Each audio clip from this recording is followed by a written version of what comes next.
Toujours sur les menaces de Abdoulaye Wade avec le quotidien qui nous informe que l'État est dans tous ses états. Et en l'état des choses, le quotidien indiquait ce qu'a tenu à dire le gouvernement, à savoir ceux qui tenteront de perturber le scrutin seront punis. Ainsi, la tribune de retenir avant de faire retenir que le gouvernement intimide Maître Wade qui fait la une de Direct Info. À quel sujet? En tout cas, Direct Info explique ou tente d'expliquer pourquoi. Eh bien, pourquoi Abdoulaye Wade ne soutient aucun candidat. Pour rappel, Direct Info revient sur les déclarations de l'opposition du genre pas d'élection sans Karim et Khalifa. Et aujourd'hui, le patron du PDS se sentant trahi rame à contre-courant de l'opposition qui veut aller aux élections. Pour parler de la présidentielle, là, ce quotidien revient sur la tournée du Khalif général de Guadayon après cette déclaration fracassante pour nous informer que l'État cloue Wade à Dakar. Pourquoi? Eh bien, Vox Populi vous informe que selon le porte-parole du gouvernement qui a pondu un communiqué, seuls les candidats sont autorisés à battre campagne point barre. D'où le titre qui barre la une de Vox Populi, à savoir l'État menace sérieusement. Eh bien, sérieusement Abdoulaye Wade, Macky Sall, enquête sur la tension électorale,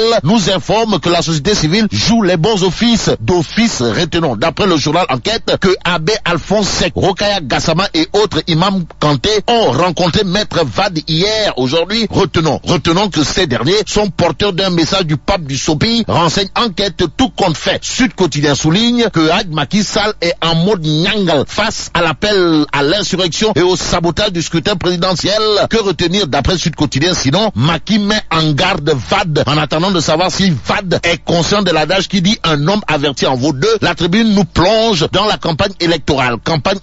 Nyerounyebe et Ngapadingololi ou pas. En tout cas, 5 candidats aux fortunes diverses. Voilà le titre qui barre la une de la tribune. Le journal parle de Madické Niang qui ressuscite le rail tué à Guinguinéo, tandis que Idrissa Seck drague les migrants. Quant à Issa Sall du PUR, la tribune nous informe qu'il est toujours traumatisé par les événements de Tamba. Sonko, pour sa part, suspend sa campagne après le décès accidentel d'un militant de Pastef les Patriotes, indique la tribune. Le journal du groupe des médias, de souligner la déclaration de Macky Sall, à savoir le premier mandat était un mandat de rattrapage, le second sera pour la jeunesse. En attendant de voir, pour ne pas croire à des histoires de Goloboui Botdomam et de Djinar Bouinan hier, Source A fait l'autopsie de discours des candidats après 12 jours de campagne. En tout cas, du Tangal Tchep à la mode. Voilà le titre qui barre la une de Source A. Au journal d'indiquer par exemple que partout où il met les pieds, Macky Sall répète la même rengaine, à savoir la construction d'aéroports et entre autres candidats, à savoir Ndabal Kadior, ancien spermatozoïde futur cadavre, qui d'après Source A met son disque rayé relatif aux tracasseries policières érigées en règle en passant par les bons impayés pourtant invisibles depuis l'avènement de Sekendanan Kulundanan à la tête du ministère de l'Agriculture. Source A sur le cas Madické Niang renseigne que la seule fois où il s'est départi de son maître Mofi Tokne, c'est hier en disant aux journalistes de Mokoye Radiakhé. En attendant, terminons avec les Échos. Le journal est avec Mariam Ndiaye, seule reporter femme dans le cortège du PUR attaqué à Tamba, qui déclare: je croyais à un moment qu'on allait tous mourir dans le bus.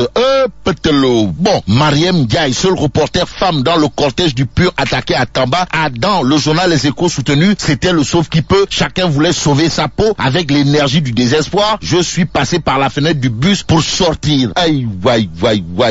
Et là, mais là, tu dongue de. Bon, à jour J-9, disons, Kaoutef et vive le Sénégal.